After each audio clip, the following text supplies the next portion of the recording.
علشان اعمل كرنبيطة بالحجم اللي انتوا هتشوفوه قدامكم ده كنت ممكن استهلك في حدود 10 بيضات. طب البيض غالي وعايزين نعمل كرنبيط زي والدتي ووالدتك كده بطعم زمان. ومهما نعمل وصفات للكرنبيط بنشتاق دايما للطريقة اللي اتعودنا عليها هنعملها كمان، ومش هيشرب معاكي ولا نقطة زيت. انا بفضيه هنا قدامك علشان تشوفي الاطباق قدامك ما فيهاش نقطة زيت واحدة، ومطلعاه في الطبق عادي من غير حتى مناديل. تمام. انا ما طلعتوش على مناديل لان واثقه ان هو مش هيشرب نقطه زيت، وهيبقى مقرمش كريسبي من بره وطري من جوه وفي منتهى الجمال، واللي هياكله كمان مش هيعرف ان هو ما فيهوش بيض. وهسمعك هنا صوته.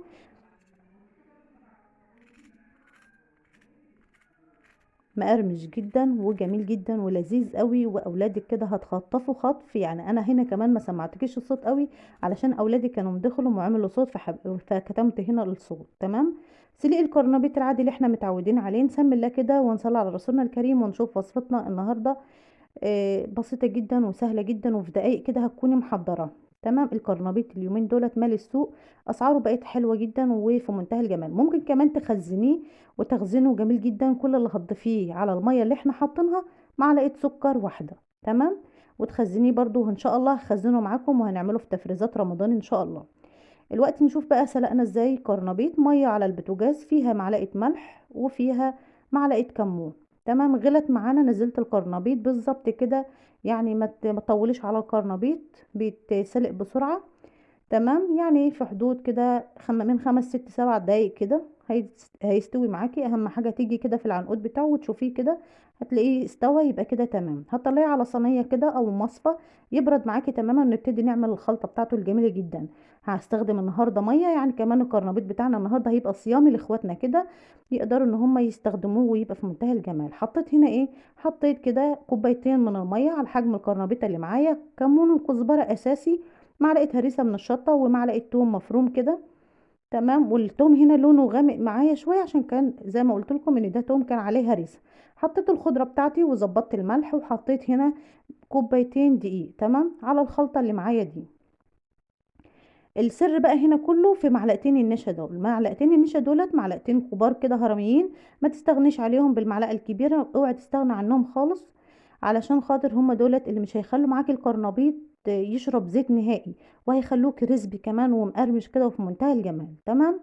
هنا خدت الكوبايتين الدقيق كلهم كده زي ما انتم شايفين، وحطيت كمان معلقه بابريكا. ممكن تستغني عن معلقه الهريسه لو انت ما بتحبهاش. تمام. البهارات اللي انت بتحبيها حطيها. ممكن هنا كمان ضيفي مرقة فورية، يعني او مكعب مرقة علشان يدي للخليط بتاعك طعم كده ويبقى في منتهى الجمال. صدقيني اللي هياكله مش هيحس ان هو مفهوش لا بيض ولا لبن ولا اي حاجة. يعني احنا ما كلفناش نفسنا نهائي. كوبايتين مية وكنا مطلعين كمية من الكرنبيط، يعني لو جايبة كده للعيلة كلها او لعيله العيله كمان، اولادنا بتحب ان هي تتسلى فيه كده وياكلوه كده، هتبقى جميله جدا. مش مياش يعني مكلفه، يعني هي تعتبر اقتصاديه. اكله كده على السريع ب20 جنيه. يعني فعلا لما كان بيتقال ان في اكلات ممكن تبقى ب20 جنيه، فعلا في الحاجات ديت موجوده وبتشبع كمان، يعني مشبعه جدا. جربيها بنفس الطريقه وبالخلطه دي، صدقيني هيبقى لها طعم جميل جدا وحلو.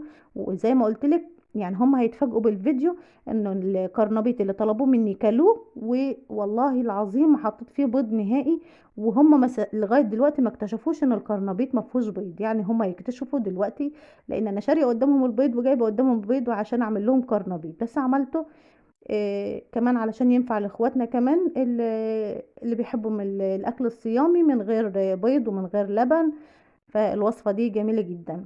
هتقولي لي الزيت كتير، صدقيني انا هقلي معاكي كام دور من ورا بعض كده علشان تشوفي ان الزيت لا بيغير لون ولا بيغير اي حاجة خالص. انا اختبرت الزيت هنا زي ما انتم شفتوه في الاول. كمان الخلطة ديت لو عملتيها كده مقرمشات للاولاد بتبقى جميلة جدا وحلوة وبتبقى هايشة. يعني شوفي بتهيش معاكي كده وبتبقى في منتهى الجمال. تمام. اهم حاجه الزيت يبقى سخن. وفي المرحله دي كده اول ما هقلبه على الجهه التانية هدي النار، خليها الوسط ما تبقاش عاليه قوي علشان يبقى مقرمش معاكي كده ويبقى كريسبي معاكي ويبقى في منتهى الجمال. ممكن تطلعي لونه يكون ذهبي اصفر، وممكن تطلعيه بنفس اللون اللي انا هطلعه بيه. احنا بنحبه يعني نغمقه كده سنه عن الاصفر، يعني ميبقاش لونه ذهبي كده فاتح، لا بنحب يبقى لونه غامق شويه. تمام. هنا بتقعدي تقلبي فيه، يعني هنا خدي الخطوه دي اساسي عندك كده وانت بتعملي الكرنبيط، انك تقلبي فيه مره واتنين وتلاته كده من ورا بعض، علشان يطلع كده مستوي من جوه وشارب الخلطه بتاعته تمام، ويبقى كده كريسبي وحلو كده وطري برضو من جوه تمام، يبقى مستوي معاكي تماما. شوفي بقى هنا الاضاءه معايا ضعيفه شويه، بس شوفي اللون بتاعه تحفه جميله جدا وفي منتهى الجمال. هعمل معاكي كمان، شوفي يعني انا بعمل معاكي كام دور من ورا بعض كده من الكرنبيط، عشان تشوفي ان الزيت ما بيتأثرش، لا بيقل معاكي ولا لونه بيغمق معاكي ولا لونه بيتغير، يعني زي ما انت شايفه كده في منتهى الجمال. اي بقى بواقي من اللي بتطلع كده من الخلطه ممكن تشيليها بمصفى عادي، ما فيش مشكله، دي بتبقى عامله زي المقرمشات كده، حلوه قوي طعمها في منتهى الجمال. تمام. الكرنبيط من الاكلات اللي اكلات والدتي ووالدتي كده بتوع زمان، اللي كانوا على طول شغالين كرنبيط. احنا الوقت بنعمله بوصفات كتيره، تعرفي كمان تخزنيه في الفتره ديت. الفتره دي الكرنبيط ما بيطولش عامه، ممكن تخزنيه وتخزينه بسيط جدا وسهل، زي ما بتسلقيه زي ما احنا بنسلقه، بس بتزودي على الميه معلقه سكر واحده بس علشان تحفظهولك ويبقى في منتهى الجمال، ما يجلدش معاكي في الفريزر. بتطلعيه يبرد وبتبتدي تغلفيه في الاطباق بتاعتك، بس بتسيبيه يعني ما يستويش، يعني 3 4 دقايق بالظبط كده، وبتطلعيه على طول في ميه بارده او على صينيه ومصفى يبرد بسرعه، وتبتدي ان انت تغلفيه. يا رب الوصفه تعجبكم وتنول اعجابكم، ما تنسينيش في اللايك والاشتراك وتفعلي معايا كده الجرس. بنعمل فيديوهات تكون بسيطة جدا وخفيفة، الأكلات دي جميلة جدا. نرجع كده لأيامنا، الأيام الجميلة، يعني الأكلات دي في منتهى الجمال، وأولادك والله العظيم هتحبه لأنه طعمه حلو وريحته كانت جايبة لآخر الشارع.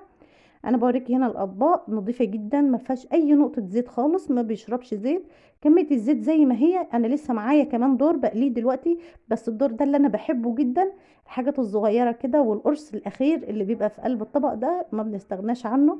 وصفه والدتي ووالدتك كده الجميله الحلوه، بصراحة في أيام الشتاء يعني انت عارفة بيبقوا الأولاد عايزين يتسلوا كده بحاجة، يعني دي كمية كرنبيط كبيرة مش قليلة، حاجة كتيرة كده.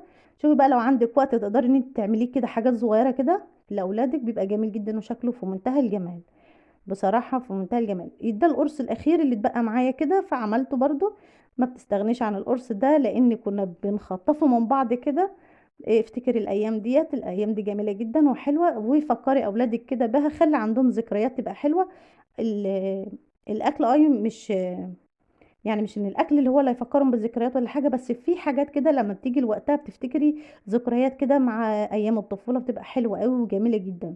انا هنا كنت حابه ان انا اسمعكم الصوت بس اولادي دخلوا، فيعني سمعتك لقطه بسيطه كده وعلى طول. شوفي القلب بتاعها جميل جدا، مستوي من جوه، يعني كريسبي من بره وطري من جوه وشارب الخلطه بتاعته في منتهى الجمال. النهارده هتعملي الكرنبيط بدون بيض خالص نهائي. وصفات الكرنبيط كتيره، بس مهما نعمل وصفات فالوصفه دي ما بنستغناش عنها نهائي، عمرنا ما نستغنى عن الوصفه دي.